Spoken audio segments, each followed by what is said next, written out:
మన యేసుక్రీస్తు ప్రభువారి యొక్క శుభనామములో మీ అందరికీ శుభాది వందనాలు.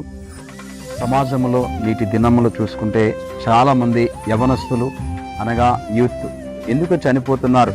నేటి దినములు ఎక్కడ చూసినా ఏదో ఒక వైల్ పోస్టుల్లో ఎంతోమంది యవన బిడ్డలు చనిపోతున్నట్లుగా మనకి కనబడుతుంది. వీరికి కారణం ఏమిటి అంటే బైబిల్ చెప్తుంది, రోమాపత్రిక 6వ అధ్యాయము 23వ వచనం ఏమని చెప్తుందంటే, అనగా పాపం వల్ల వచ్చే జీతం మరణం. ఈనాడు పాపము మనిషిని మరణంలోకి తీసుకుని వెళ్తుంది.